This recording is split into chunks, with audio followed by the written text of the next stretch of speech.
15-ാം നൂറ്റാണ്ടിൽ ഇറ്റലിയിൽ ആരംഭിച്ച നവോത്ഥാന ചിന്തകൾ തുടർന്നു വന്ന 2 നൂറ്റാണ്ടുകളോടെ യൂറോപ്പിൽ ആകമാനം വ്യാപിച്ചു. ഇരുളടഞ്ഞ മധ്യകാലഘട്ടത്തിൻ്റെ ചിന്താധാരകൾക്ക് പുത്തൻ ഉണർവ് നൽകിക്കൊണ്ട് നവോത്ഥാന ചിന്തകൾ 15-ാം നൂറ്റാണ്ടിൻ്റെ അവസാന പാദം മുതൽ 17-ാം നൂറ്റാണ്ടിൻ്റെ ആദ്യ പാദം വരെ ഇംഗ്ലണ്ടിലെ ചിന്താധാരകളെ ഏറെ സ്വാധീനിക്കുകയുണ്ടായി. മറ്റു രാജ്യങ്ങളിൽ നിന്ന് തികച്ചും വ്യത്യസ്തമായി ഇംഗ്ലണ്ടിൽ സാഹിത്യത്തിലും സംഗീതത്തിലും മാത്രം ഒതുങ്ങി നിൽക്കുന്നതായിരുന്നു ഈ നവോത്ഥാന ചിന്തകൾ കൊണ്ടുവന്ന പരിഷ്കാരങ്ങളും ചിന്താ രീതികളുമൊക്കെ. ഇത്തരം ചിന്തകൾക്ക് ഒരു നേർക്കണ്ണാടി എന്നോണം എഴുതപ്പെട്ട വിശ്വപ്രസിദ്ധമായ ക്രിസ്റ്റഫർ മാർലോയുടെ ഒരു നാടകമാണ് ഡോക്ടർ ഫൗസ്റ്റസ്.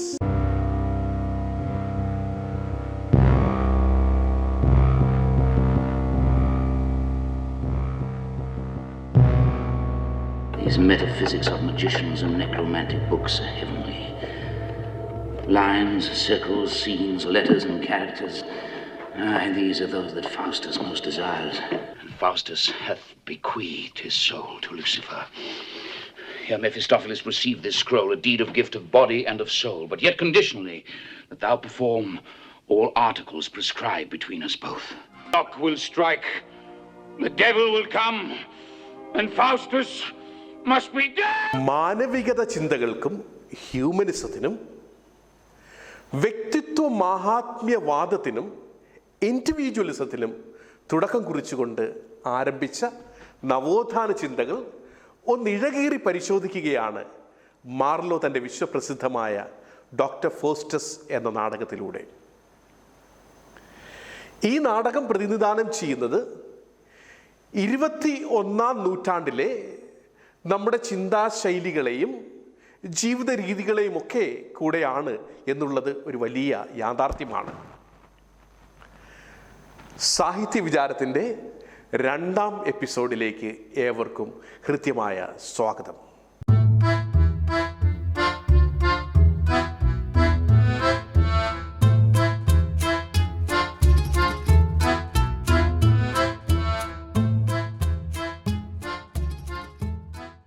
നാടകത്തിൻ്റെ പൂർവരംഗം പ്രൊലോഗിൽ നിന്ന് നമുക്ക് ആരംഭിക്കാം. പൂർവരംഗത്തിൽ കോറസ് ഡോക്ടർ ഫൗസ്റ്റസിനെ പരിചയപ്പെടുത്തുന്നുണ്ട്. ജർമ്മനിയിലെ റോഡ്സ് എന്ന സ്ഥലത്ത് വളരെ സാധാരണക്കാരായ മാതാപിതാക്കളുടെ മകനായി ഫൗസ്റ്റസ് ജനിക്കുന്നു. പ്രൊട്ടസ്റ്റന്റ് വിപ്ലവ നായകനായ മാർട്ടിൻ ലൂതർ പഠിപ്പിക്കുകയും ചെയ്ത വിറ്റൻസ്ബർഗ് യൂണിവേഴ്സിറ്റിയിൽ നിന്ന് ഡിവിനിറ്റിയിൽ പഠനം പൂർത്തിയാക്കുന്ന ഡോക്ടർ ഫൗസ്റ്റസ് തുടർന്നുള്ള സംഭവ വികാസങ്ങളൊക്കെ നമ്മൾ തുടർന്നുള്ള നാടകത്തിൽ കണ്ടുമുട്ടുന്നുണ്ട്. ഈ വിറ്റൻസ്ബർഗ് യൂണിവേഴ്സിറ്റിയിൽ ഡിവിനിറ്റി എന്ന വിഷയത്തിൽ പഠനം പൂർത്തിയാക്കി എന്നുള്ളത് ഡോക്ടർ ഫൗസ്റ്റസിൻ്റെ ബുദ്ധി വൈഭവത്തെ ചൂണ്ടിക്കാണിക്കുകയാണ്, വിരൽ ചൂണ്ടുകയാണ് തുടക്കത്തിൽ തന്നെ പൂർവ്വരംഗത്തിൽ തന്നെ കോറസ് ചെയ്യുന്നത്. ഗ്രീക്ക് ഐതിഹ്യമാലയിലെ ഇക്കാറുസ് ഐതിഹ്യത്തെക്കുറിച്ചുള്ള പരാമർശം നമ്മൾ പൂർവ്വരംഗത്തിൽ കാണിക്കുന്നു. ഇതിനൊരു അർത്ഥതലമുണ്ട്. ഇക്കാറുസിൻ്റെ ജീവിതം ആ ഐതിഹ്യം പരാമർശിക്കുന്നതിലൂടെ ഡോക്ടർ ഫൗസ്റ്റസിൻ്റെ ജീവിതത്തിൽ ഭാവിയിൽ സംഭവിക്കാൻ പോകുന്ന സംഭവവികാസങ്ങളിലേക്കാണ് പൂർവ്വരംഗം പ്രൊലോഗ് വിരൽ ചൂണ്ടുന്നത്. പൂർവ്വരംഗത്തിൽ പരാമർശിക്കപ്പെട്ടിട്ടുള്ള ഇക്കാറുസ് ഐതിഹ്യം നമുക്കൊന്ന് നോക്കാം. ഏതൻസ് കണ്ടിട്ടുള്ള ഏറ്റവും മികച്ച ശില്പികളിൽ ഒരാളായിരുന്നു ദദാലൂസ്. ഈ ദദാലൂസിൻ്റെ അനന്തരവനായിരുന്നു താലൂസ്. വർഷങ്ങൾ കഴിയും തോറും താലൂസ് തൻ്റെ പ്രവർത്തനങ്ങൾ കൊണ്ട്, തൻ്റെ ശില്പങ്ങൾ കൊണ്ടൊക്കെ ദദാലൂസിനേക്കാൾ പ്രസിദ്ധി ആർജിക്കുവാനായിട്ട് തുടങ്ങി. വളരെ പ്രതിഭാവൈഭവം ഉള്ള ഒരു വലിയൊരു ശില്പി ആയിരുന്നിട്ട് കൂടി ദദാലൂസ് തൻ്റെ അനന്തരവൻ താലൂസിൻ്റെ വളർച്ചയിൽ അസൂയ പൂണ്ട് എങ്ങനെയും താലൂസിനെ നശിപ്പിക്കാൻ ഉള്ള ചിന്തകൾ അദ്ദേഹത്തെ കാർന്നു തിന്നുവാൻ തുടങ്ങി. അങ്ങനെയിരിക്കെ ദദാലൂസും താലൂസും ഒരുമിച്ച് ഏതൻസിലെ എയ്റോപോലിസ് കോട്ട സന്ദർശിക്കുന്ന അവസരത്തിൽ ഈ കോട്ടയുടെ മുനമ്പിൽ നിന്ന് ദദാലൂസ് താലൂസിനെ തള്ളിയിട്ട് കൊല്ലുന്നുണ്ട്. ഏതൻസിലെ സുപ്രീം കോർട്ടായ ഏരിയോസ് പാഗൂസ് കൊലപാതക കുറ്റത്തിന് ദദാലൂസിനെ ശിക്ഷിക്കുകയും ക്രീറ്റ് ദ്വീപിലേക്ക് നാടുകടത്തുകയും ചെയ്യുന്നു. ക്രീറ്റ് ദ്വീപിൽ എത്തുന്ന ദദാലൂസ് വളരെ താമസിയാതെ തന്നെ അവിടുത്തെ രാജാവായ മീനൂസിന്റെ കൊട്ടാരത്തിലെ ശില്പിയായിട്ട് മാറുന്നു. അവിടെ ശില്പിയായിരിക്കുന്ന അവസരത്തിൽ അവിടെ തന്നെ ഉണ്ടായിരുന്ന അടിമ സ്ത്രീയായ നൗക്രാറ്റിനെ ദദാലൂസ് വിവാഹം ചെയ്യുകയും ഇവർക്ക് ഇക്കാറൂസ് എന്നൊരു മകൻ ജനിക്കുകയും ചെയ്യുന്നു. മീനൂസ് രാജാവിൻ്റെ കൊട്ടാരത്തിൽ ശില്പിയായിരിക്കുന്ന കാലഘട്ടത്തിൽ ദദാലൂസ് തൻ്റെ പ്രതിഭാവൈഭവത്തിൽ ലേബ്രിന്ത് നിർമ്മിക്കുന്നുണ്ട്. എന്നാൽ ഈ ലേബ്രിന്തിൻ്റെ രഹസ്യം പുറത്തേക്ക് പോകുമോ എന്നുള്ള ഭയത്താൽ മീനൂസ് രാജാവ് ദദാലൂസിനെയും മകനായ ഇക്കാറിയൂസിനെയും ഒരു കോട്ടയ്ക്കുള്ളിൽ തടങ്കലിലാക്കുന്നു. ഈ കോട്ടയ്ക്കുള്ളിൽ തടങ്കലിലാക്കിയിരിക്കുന്ന അവസരത്തിൽ അവിടെ നിന്ന് രക്ഷപ്പെടുവാനായിട്ട് വീണ്ടും ശില്പിയായ ദദാലൂസ് പക്ഷിത്തൂവലുകളും മെഴുകുകളും കൊണ്ട് 2 ജോഡി ചിറകുകൾ നിർമ്മിക്കുന്നു. ഈ ചിറകുകൾ ധരിച്ചുകൊണ്ട് കോട്ടയ്ക്ക് മുകളിലേക്ക് പറന്ന് ഉയരുന്നതിന് മുമ്പായി ദദാലൂസ് ഇക്കാറിയൂസിനോട് പറയുന്നുണ്ട്, സൂര്യനോടും കടലിനോടും ചേർന്ന് പറക്കരുത്, വളരെ സൂക്ഷിച്ചു തന്നെ പറന്ന് രക്ഷപ്പെടുവാനുള്ള ഉപദേശം ദദാലൂസ് തൻ്റെ മകന് നൽകുന്നുണ്ട്. എന്നാൽ പറന്നു തുടങ്ങുന്ന ഇക്കാറിയൂസ് പറക്കലിൻ്റെ ത്രില്ലിൽ തൻ്റെ പിതാവ് നൽകിയ ഉപദേശങ്ങളൊക്കെ വകവയ്ക്കുന്നില്ല.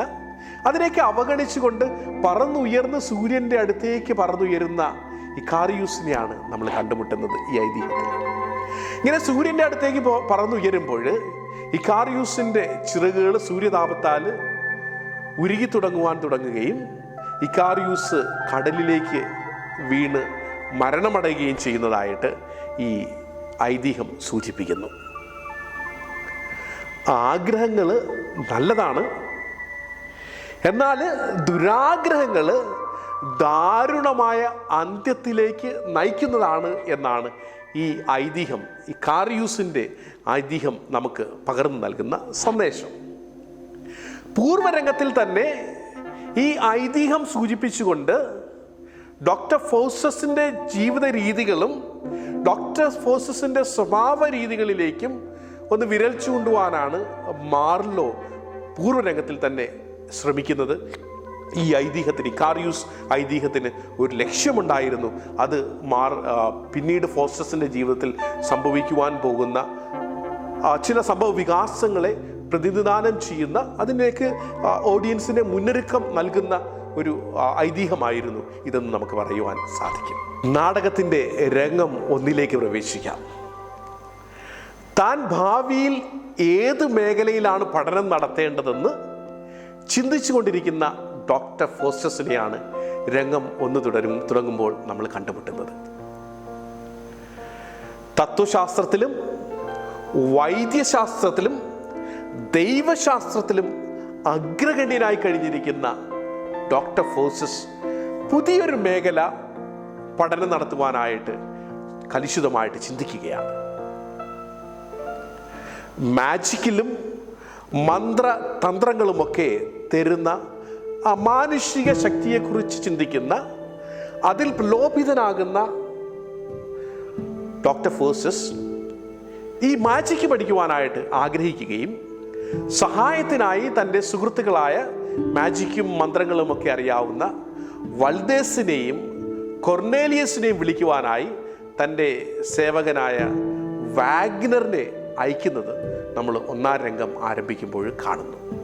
വാഗ്നർ പോയതിന് ശേഷം വളരെ നാടകീയമായിട്ടുള്ള ചില രംഗങ്ങളാണ് നമ്മൾ കണ്ടുമുട്ടുന്നത്. നല്ല മാലാഖയും ചീത്ത മാലാഖയും ഡോക്ടർ ഫോസസിനെ സമീപിക്കുന്നുണ്ട്. നല്ല മാലാഖ നല്ല പഠന മേഖലകൾ തിരഞ്ഞെടുക്കുവാൻ ഡോക്ടർ ഫോസ്റ്റസിനെ പ്രേരിപ്പിക്കുമ്പോൾ ചീത്തമാലാക താൻ പ്രലോഭിതനായി കഴിഞ്ഞിരിക്കുന്ന മന്ത്രതന്ത്രങ്ങളിലും മാജിക്കിലും തന്നെ തുടരുവാൻ ആ പ്രലോഭനവുമായിട്ട് ചീത്തമാലാക ഡോക്ടർ ഫോസ്റ്റസിനെ സമീപിക്കുന്നുണ്ട്. ഡോക്ടർ ഫോസ്റ്റസിന്റെ മനസാക്ഷിക്കുള്ളിൽ നടക്കുന്ന നന്മ തിന്മകളുടെ പോരാട്ടത്തിൻ്റെ പ്രതീകാത്മകമായിട്ടുള്ള ഒരു അവതരണമാണ് ഈ നല്ല മാലാകയും ചീത്ത മാലാകയ്ക്കും ഇടയിലുള്ള ഫോസ്റ്റസിൻ്റെ ഈ രംഗം ചൂണ്ടിക്കാണിക്കുന്നത്. പിന്നീട് നമ്മൾ കാണുന്നത് ഇടിയും മഴയുമുള്ള ഒരു രാത്രിയിൽ തനിക്ക് ചുറ്റും ഒരു മന്ത്രവലയം ഉണ്ടാക്കിക്കൊണ്ട് പിശാചിനെ വിളിച്ചു വരുത്തുവാനുള്ള മന്ത്രങ്ങൾ ഉരുവിടുന്ന ഡോക്ടർ ഫോസ്റ്റസിനെയാണ്. എന്നെ ആര് വിളിച്ചു എന്നാരാഞ്ഞുകൊണ്ട് മെഫസ്റ്റോഫീലിസ് എന്ന പിശാച് അപ്പോൾ ഡോക്ടർ ഫോസ്റ്റസിന്റെ മുന്നിൽ പ്രത്യക്ഷപ്പെട്ടു. മെഫസ്റ്റോഫീലിസ് പിശാചുക്കളുടെ അധികാര ശ്രേണിയിൽ മൂന്നാമനാണ്. ലൂസിഫറും ബെൽസെബൂസും കഴിഞ്ഞ് മൂന്നാം സ്ഥാനമാണ് മെഫസ്റ്റോഫീലിസിൻ്റെത് എന്നാണ് പാരമ്പര്യം. മെഫസ്റ്റോഫീലിസിൻ്റെ ഭയാനകമായിട്ടുള്ള രൂപം കണ്ട് അത്ര ദഹിക്കാത്ത, അത്ര ഇഷ്ടപ്പെടാത്ത ഡോക്ടർ ഫോസ്റ്റസ് മെഫസ്റ്റോഫീലിസിനോട് ഒരു ഫ്രാൻസിസ്കൻ സന്യാസിയുടെ രൂപത്തിൽ വരുവാൻ ആവശ്യപ്പെടുന്നുണ്ട്. താമസിയാതെ ഒരു ഫ്രാൻസിസ്കൻ സന്യാസിയുടെ രൂപത്തിൽ വരുന്ന മെഫസ്റ്റോഫീലിസിനോട് ഡോക്ടർ ഫോസ്റ്റസ് ഒത്തിരി ചോദ്യങ്ങൾ ചോദിക്കുന്നുണ്ട്. സ്വർഗത്തെക്കുറിച്ചും നരകത്തെക്കുറിച്ചും ദൈവത്തെക്കുറിച്ചുമൊക്കെയുള്ള ധാരാളം ചോദ്യങ്ങൾ ചോദിക്കുമ്പോൾ മെഫസ്റ്റോഫീലിസിന് ഇതൊന്നും ഇഷ്ടപ്പെടുന്നില്ല. കാരണം തൻ്റെ പൂർവ്വകാല ജീവിതത്തിൻ്റെ സന്തോഷപ്രദമായിട്ടുള്ള ദിനങ്ങൾ ചിലവഴിച്ച സ്വർഗത്തെയും താൻ ബന്ധപ്പെട്ട് നിന്നിരുന്ന തൻ്റെ സൃഷ്ടാവായ ദൈവത്തെക്കുറിച്ചും ഒക്കെ പറയുന്നത് വളരെ അരോചകമായിട്ട് മെഫസ്റ്റോഫീലിസിന് അനുഭവപ്പെടുന്നുണ്ട്. പിന്നീട് നമ്മൾ കാണുന്നത് ഫോസ്റ്റസ് മെഫസ്റ്റോഫീലിസിനോട് പറയുകയാണ്, ഞാൻ എൻ്റെ മന്ത്രങ്ങൾ ഉരുവിട്ടുകൊണ്ട് എൻ്റെ മന്ത്രങ്ങളുടെ ശക്തിയാൽ ഇവിടേക്ക് പ്രത്യക്ഷപ്പെട്ട മെഫസ്റ്റോഫീലിസ് ഇന്നു മുതൽ തൻ്റെ സേവകൻ ആയി മാറണമെന്ന് ഡോക്ടർ ഫോസ്റ്റസ് ആവശ്യപ്പെടുന്നു. എന്നാലും മെഫസ്റ്റോഫീലിസ് ഡോക്ടർ ഫോസ്റ്റസിനോട് പറയുന്നു, ഞാൻ ആരുടെയും സേവകനാകുവാൻ തയ്യാറല്ല, ഞാൻ ലൂസിഫറിൻ്റെ മാത്രം സേവകനാണ്, ലൂസിഫർ പറയുന്നത് മാത്രമേ ഞാൻ ചെയ്യൂ എന്ന് മെഫസ്റ്റോഫീലിസ് നിർബന്ധമായിട്ട് ഡോക്ടർ ഫോസ്റ്റസിനോട് പറയുന്നുണ്ട്. മെഫസ്റ്റോഫീലിസിനെ തൻ്റെ സേവകനായി കിട്ടുക അത്ര എളുപ്പമല്ലെന്ന് മനസ്സിലാക്കുന്ന ഡോക്ടർ ഫോസ്റ്റസ് പിശാചുമായി ഒരു കരാറിൽ ഏർപ്പെടുവാനായിട്ട് നിർബന്ധിതനാകുന്നു.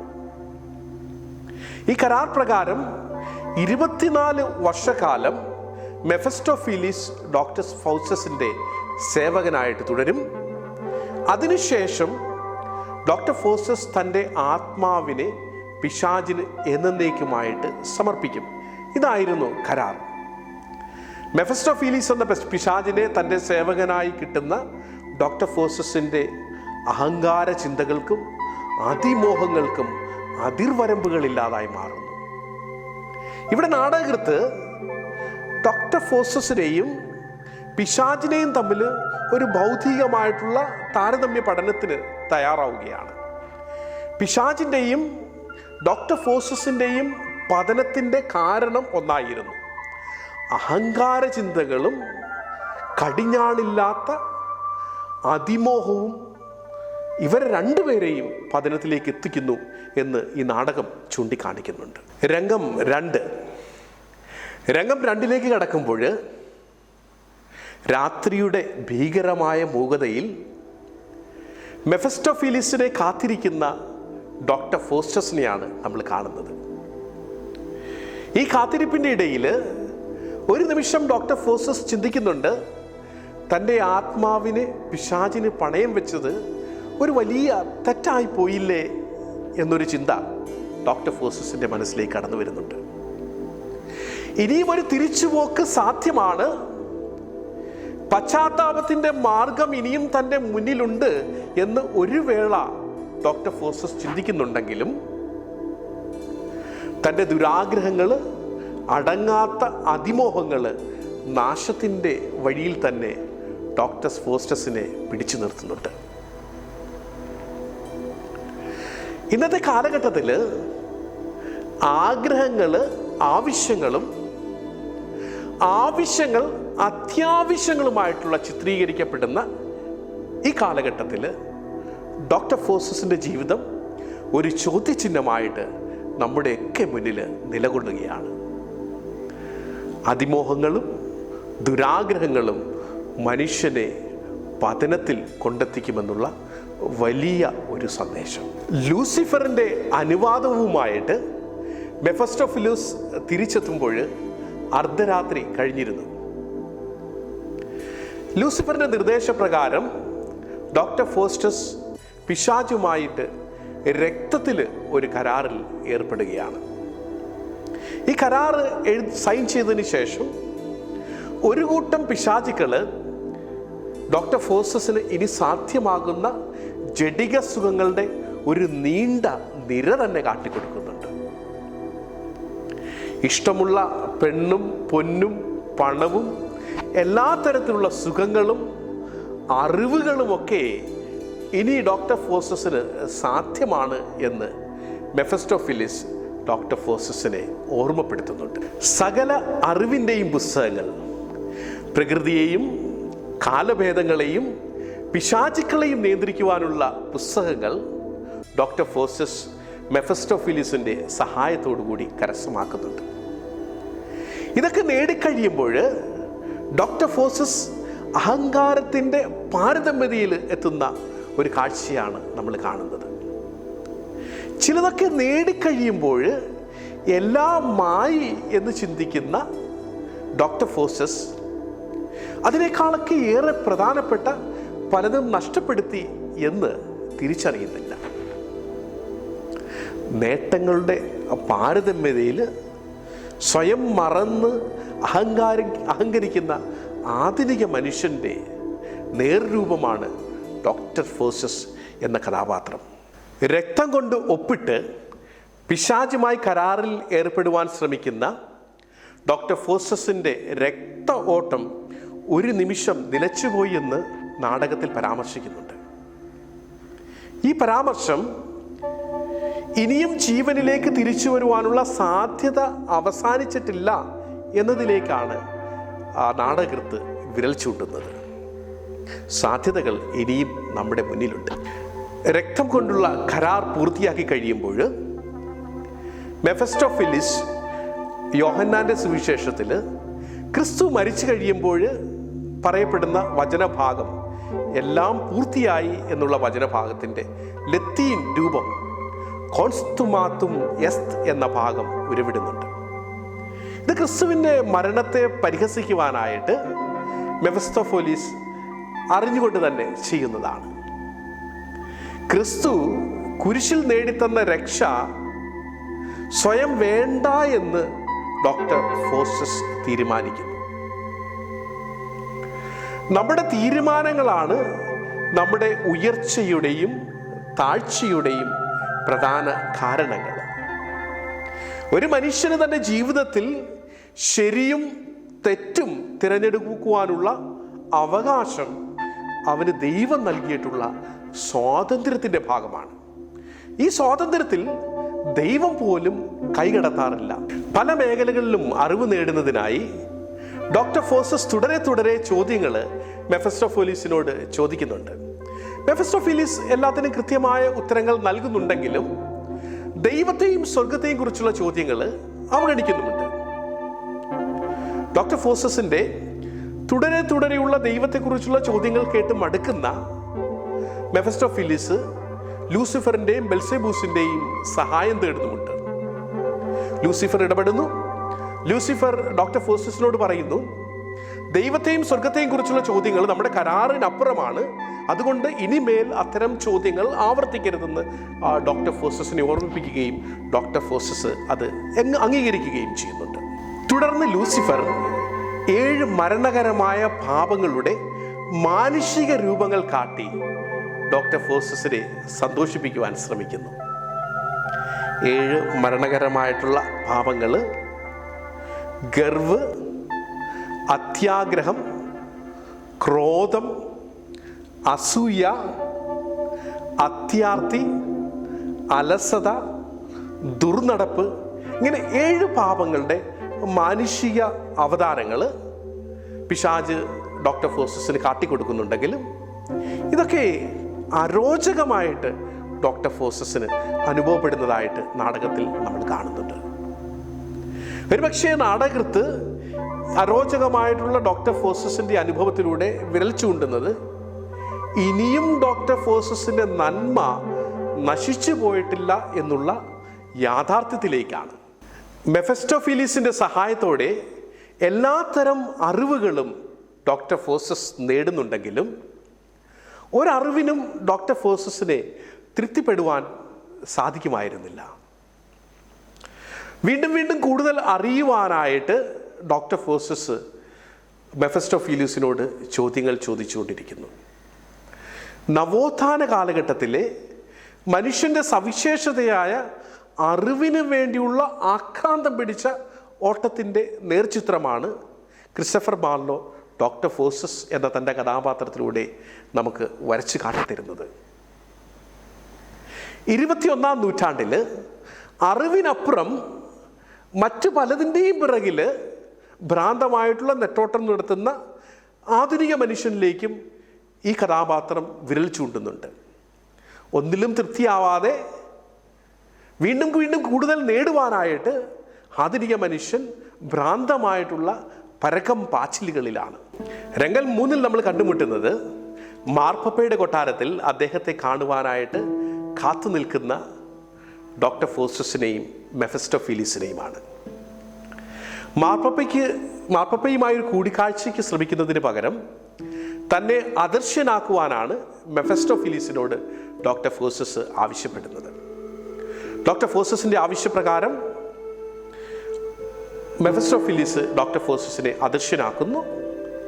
തുടർന്ന് മാർപ്പപ്പയുടെ കൊട്ടാരത്തിലുള്ള എല്ലാവരെയും അപമാനിക്കുന്ന രീതിയിൽ ഡോക്ടർ ഫോസസ് പെരുമാറുകയും ചെയ്യുന്നതായിട്ട് തുടർന്ന് വരുന്ന ദൃശ്യങ്ങളിൽ നമ്മൾ കാണുന്നുണ്ട്.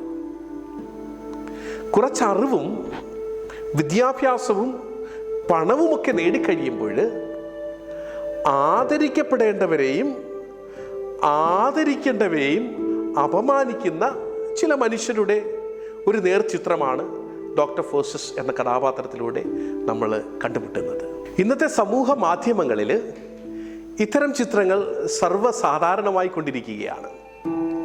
ചിലരൊക്കെ കപട മുഖങ്ങൾക്ക് പിന്നിൽ മറഞ്ഞു നിന്നുകൊണ്ട് സമൂഹത്തിൽ ബഹുമാന്യരായി കഴിയുന്നവരെ താറടിച്ച് കാണിക്കുവാൻ ശ്രമിക്കുന്നതിൻ്റെ ചിത്രങ്ങളും ഇന്ന് നമുക്ക് അന്യമല്ല. രംഗം 4 ഡോക്ടർ ഫോസസിൻ്റെ മാന്ത്രിക ശക്തിയെക്കുറിച്ച് കേൾക്കുന്ന ജർമ്മൻ ചക്രവർത്തിയായ കരോളൂസ് അദ്ദേഹത്തിൻ്റെ കൊട്ടാരത്തിലേക്ക് ക്ഷണിക്കുന്നുണ്ട്. അവിടെ ഡോക്ടർ ഫോസസിന് ആദരസൂചകമായിട്ട് ഒരുക്കിയ വിരുന്നിൻ്റെ ഇടയിൽ കാരോളൂസ് ചക്രവർത്തി അദ്ദേഹത്തിൻ്റെ ഒരു ആഗ്രഹം ഡോക്ടർ ഫോസസിനോട് പ്രകടിപ്പിക്കുന്നു. മഹാനായ അലക്സാണ്ടർ ചക്രവർത്തിയെ ജീവനോടെ അവിടെ വെച്ച് കാണണമെന്ന്. മെഫസ്റ്റോഫീലിസിൻ്റെ സഹായത്തോടെ ഈ ആഗ്രഹം ഡോക്ടർ ഫോസസ് നിവർത്തിച്ചു കൊടുക്കുന്നുണ്ട്.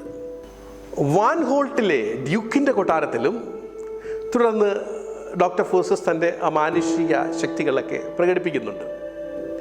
മെഫസ്റ്റോഫീലിസിൻ്റെ സഹായത്തോടെ പല മാന്ത്രിക അമാനുഷിക പ്രകടനങ്ങളും നടത്തി ഡോക്ടർ ഫോസസ് സുഖലോലുപതയുടെ തിമിർപ്പിൽ തൻ്റെ ജീവിതം തുടരുന്നതായിട്ട് ഈ രംഗത്ത് നമ്മൾ കാണുന്നു. രംഗം 5 ഡോക്ടർ ഫോസസിന് തൻ്റെ ജീവിതം ഏതാണ്ട് അവസാനിക്കാറായി എന്ന് മനസ്സിലാവുന്നു. തൻ്റെ സ്വത്തുവകകൾ തൻ്റെ സേവകനായ വാഗ്നറിന് നൽകുന്ന ഒരു ഭാഗം നമ്മൾ ഈ 5-ാം രംഗത്തിൽ കാണുന്നുണ്ട്. വാഗ്നറിനും കാര്യങ്ങൾ ഏതാണ്ടൊക്കെ മനസ്സിലായി കഴിഞ്ഞു എങ്കിലും വാഗ്നറിൻ്റെ വളരെ ശക്തമായൊരു സംശയം തൻ്റെ യജമാനൻ മരിക്കുവാൻ പോവുകയാണെങ്കിലും അവസാന കാലഘട്ടത്തിൽ എത്തിയെങ്കിലും ഇനിയും എന്തുകൊണ്ട് ദൈവത്തിലേക്ക് തിരിയുന്നില്ല എന്നത് വലിയൊരു സംശയമായിട്ട് വാഗ്നറിൻ്റെ മനസ്സിലുണ്ട്. ഫോസസ് ഇപ്പോഴും മദ്യപിച്ച് മതോന്മത്തനായി പഴയതുപോലെ തന്നെ തൻ്റെ ജീവിതം തുടരുകയാണ്. ഈ സമയത്താണ് വൃദ്ധനായ ഒരു മനുഷ്യൻ ഫോസസിനെ സമീപിച്ചുകൊണ്ട് അവൻ്റെ പാപവഴികളും തെറ്റായ ജീവിത രീതികളുമൊക്കെ ചൂണ്ടിക്കാണിക്കുന്നുണ്ട്. ഫോസസ് ആകെ ധർമ്മസങ്കടത്തിലാണ്. ഒരു തിരിച്ചുപോക്ക് ഫോസസ് അതിയായിട്ട് ആഗ്രഹിക്കുന്നുണ്ട്. എന്നാൽ മെഫസ്റ്റോഫീലിസ് ഫോസസിനെ ഭീഷണിപ്പെടുത്തുന്നുണ്ട്. വളരെ ഭയാനകമായിട്ടുള്ള ഒരു അവസ്ഥ.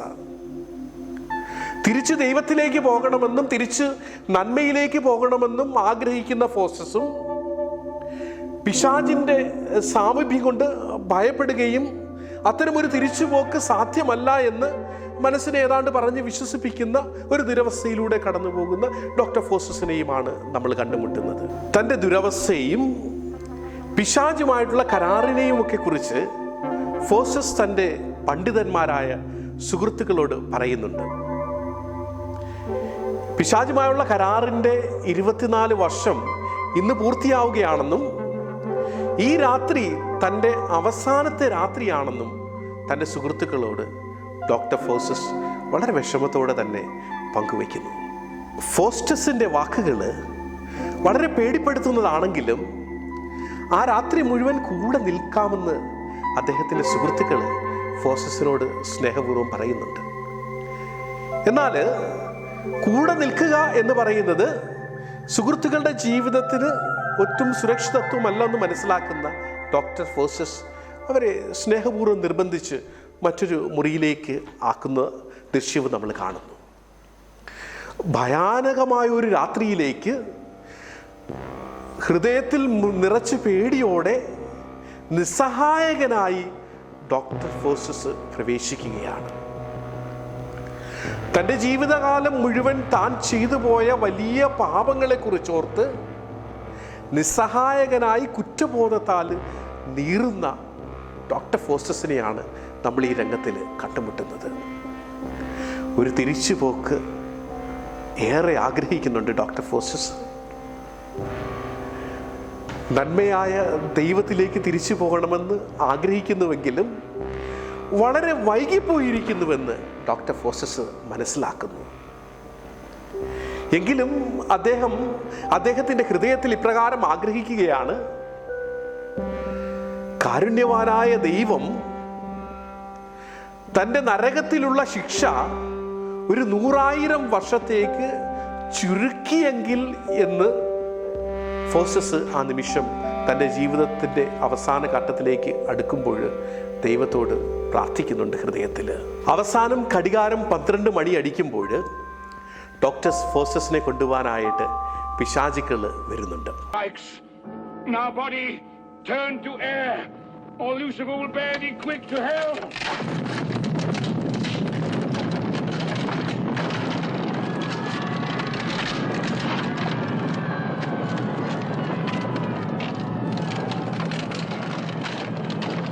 Your soul, change into little water drops and fall into the ocean, ne'er be found. My God, look not too fierce on me.